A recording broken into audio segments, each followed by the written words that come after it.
Sungguh-sungguh Allah sangat ridho ketika seorang hamba itu makan ketika sesuap nasi dia muji Allah, ketika minum seteguk nasi dia muji Allah. Itu kalau orang diridhoni Allah itu wali betul. Itu untuk jadi wali itu gampang, kamu makan ridho, kamu nginjak buminya Allah ridho seneng, kamu hidup keseharian aman seneng.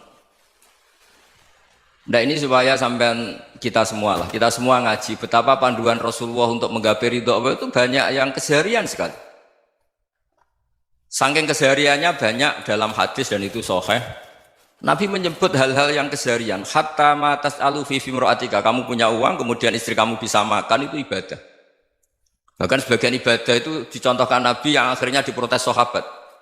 Yaitu wa fi buti ahadikum sedekah, kamu menggauli istri kamu itu ya sedekah. Sampai sahabat bilang yang benar ya Rasulullah. Ayati ahaduna syahwatahu wa huwa lahu ajrun. Masa urusan biologis, urusan syahwat kemudian dia dapat pahala. Nabi menjawab, alaysa lawadu'aha fi haramin akana alaihi wisrun. Bagaimana kalau dia meletakkan ke yang tidak benar itu kan dosa.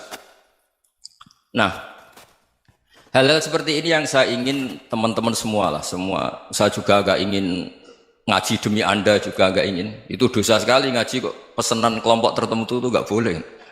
Islam itu untuk semua. Jadi ya cuma karena di depan saya jenengan ya seakan-akan jenengan korbannya. Itu ada ilmunya dalam usul fikih itu. Jadi orang itu harus ngaji usul fikih. Nama yang disebut, mungkin Mas Sufyan masih ingat zaman ngaji usul fikih. Nama yang disebut itu tidak jaminan sebagai prioritas perintah. Jadi misalnya gini, kebetulan yang di depan Nabi itu Abu Dzar. Nabi ya bilang, ya Aba Dzarin ini uhibbuka misalnya, atau ya Mu'ad ini uhibbuka, atau ya Aba Hurairah ini uhibbuka misalnya. Banyaklah riwayat yang Nabi nyebut ya Aba Dzarin, ya Mu'ad, ya Aba Hurairah. Kemudian misalnya Nabi meneruskan khitab, ini uhibbuka, saya mencintai kamu, fakul dubur sholatin, atau sebagian riwayat disebut fala tada'an la dubura kulli sholatin, Allahumma inni ala dzikrika wa syukrika wa husni ibadatik. Saya mencintai kamu, siapa saja. Mu'ad bisa, Abu Dzar bisa siapa?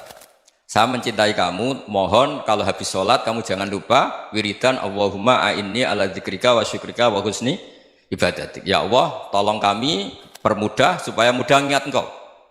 Anda tidak bisa mentang-mentang, wong nama saya Parmin, nama saya Purnomo, itu yang diperintahkan Mu'ad misalnya. Jadi yang disebut satu, tapi khitab itu untuk siapa saja. Saya teruskan. Jadi saya mohon semua kita melakukan kebaikan itu kalau dalam kaidah fikih disebut al yakin la yuzalu bisyak.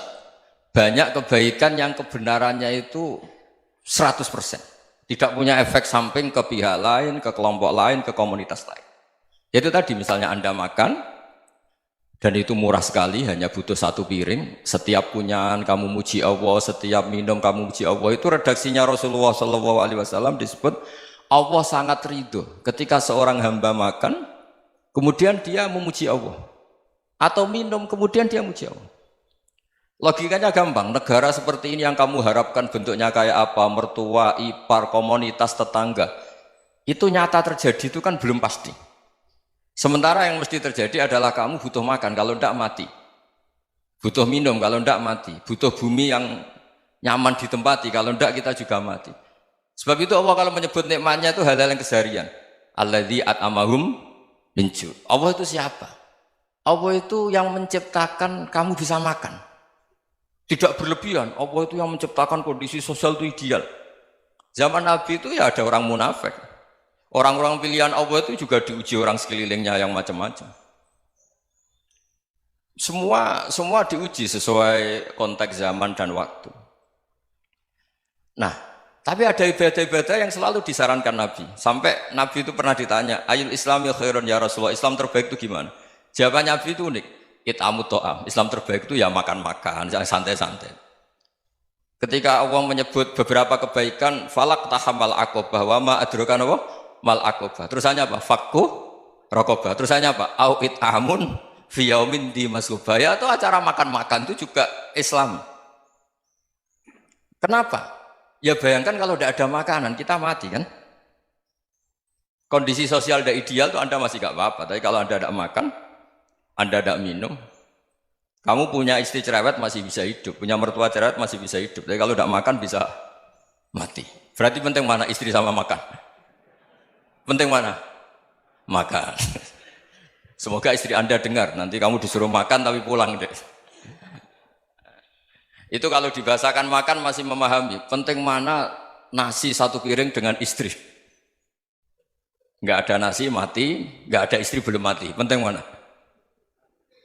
Gak berani jawab kan?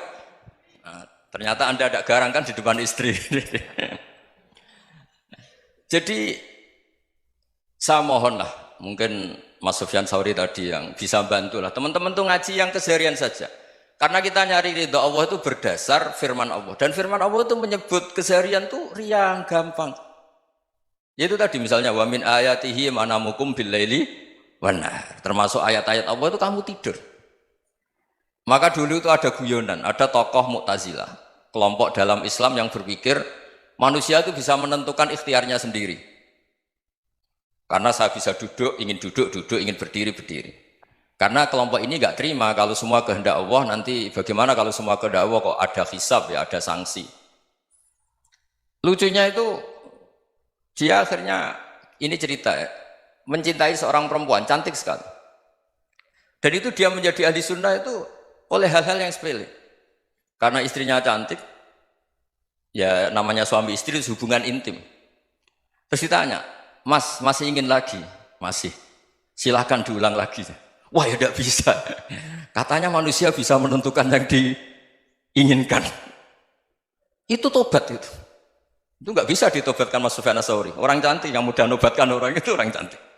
Segampang itu.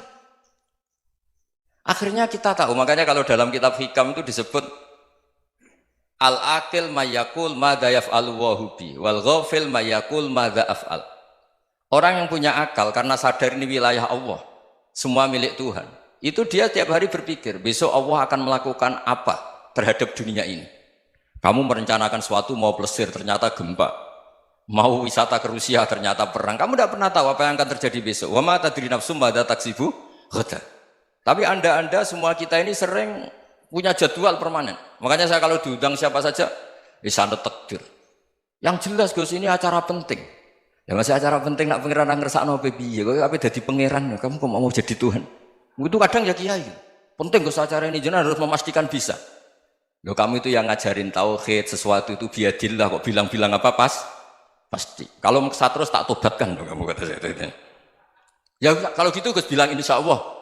Wah itu hati saya, fisik saya, roh saya sudah bilang insya Allah. Tidak usah kamu latih kata saya. Nah hal-hal tauhid keseharian itu gampang sebetulnya. Wal ghafil yaqulu madza af'al. Tapi orang yang lupa Allah dia setiap hari bilang besok apa? Kita bisa melakukan apa? Seakan-akan dia itu aktor, dia penting, dia subjek permanen, dia. Padahal kita ini hanya objek kehendak Allah Subhanahu wa taala. Karena kita yakin sesuatu yang terjadi di alam raya ini kita tidak bisa apa-apa. Makanya saya sering ngaji, sering bilang saya, ketika Anda mensifati Allah, Dia yang menghidupkan.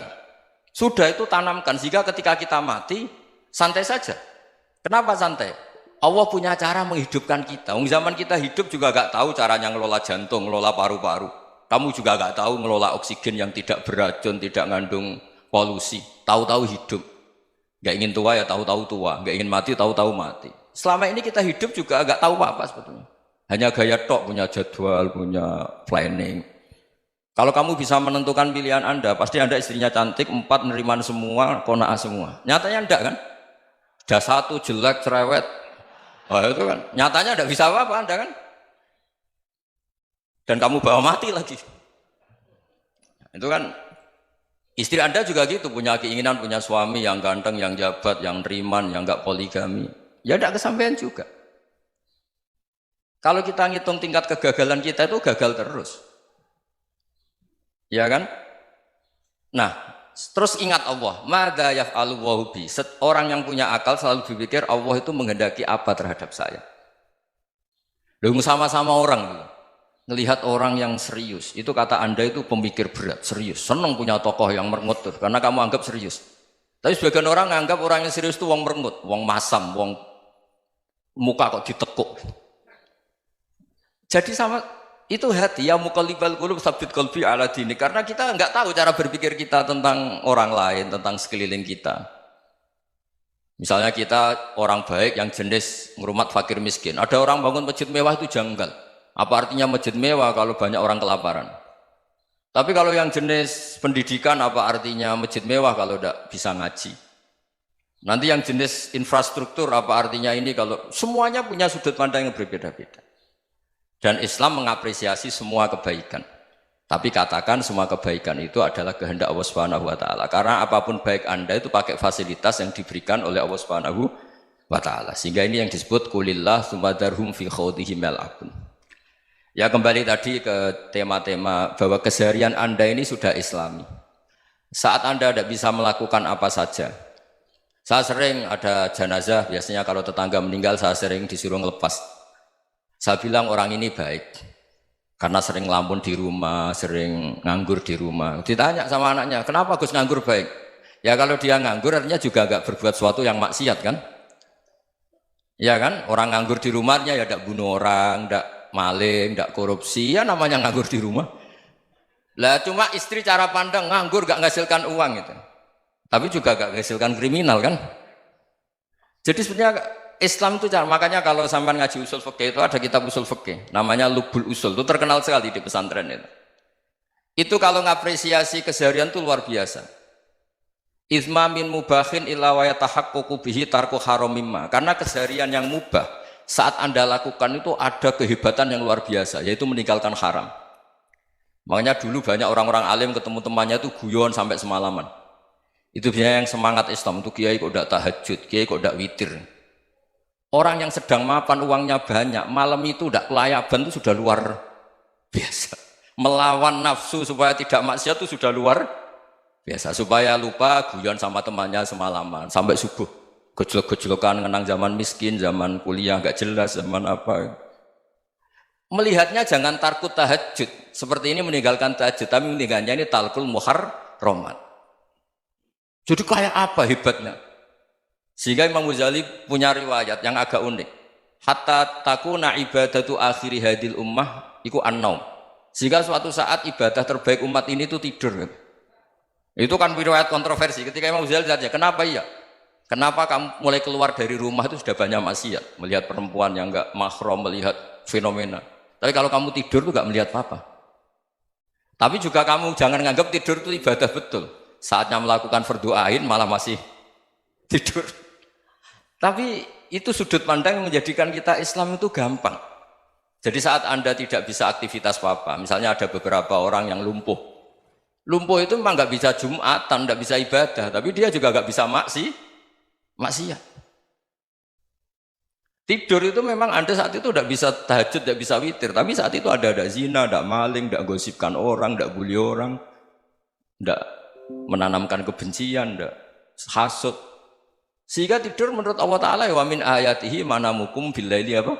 Wan-nahar. Karena di tidur itu selain ada unsur istirahat, jaga kestamina, juga ada unsur meninggalkan beberapa keburukan. Nah saya mohon ibadah yang keseharian ini kita jaga. Supaya kita semua baca ayat itu fasih. Fasih itu tertanam di hati. Allah itu siapa? Alladzi at'amahum min ju'i wa amanahum min khauf. Dan Allah kalau cerita di Quran itu anna sababnal ma'a sabba tsumma syaqqaqnal ardha wa syaqqa fa ambatna fiha habba wa inaba wa qadba wa zaituna wa nakhla wa hada'iqa hulba. Kamu tahu saya ini siapa, kata Allah?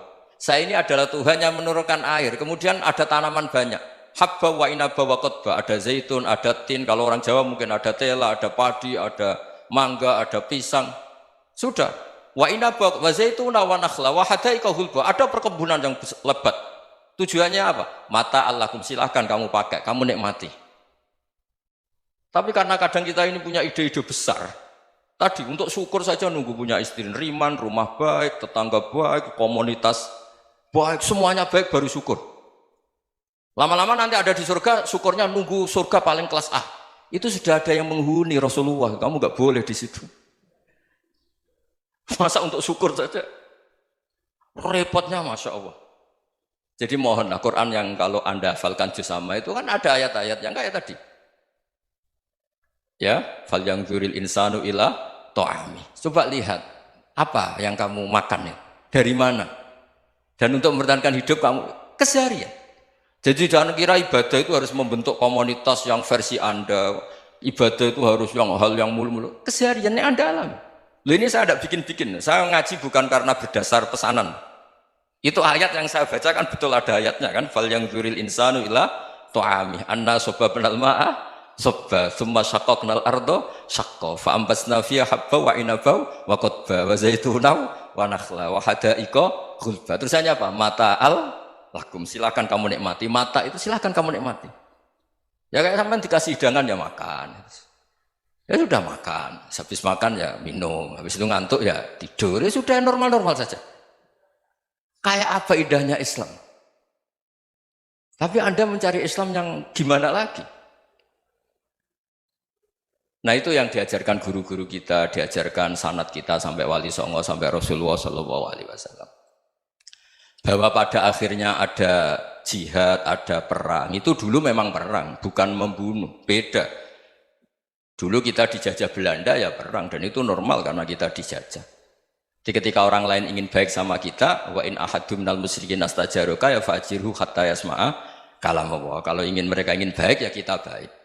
Makanya ada istilah musta'man, mu'ahad. Kalau mereka ingin damai, berdampingan dengan kemajmukan ya itu yang lebih baik. Karena memang Islam menghormati proses perdamaian. Wa in janahu lis-salmi ya fajnah lah. Kalau ingin damai ya kita harus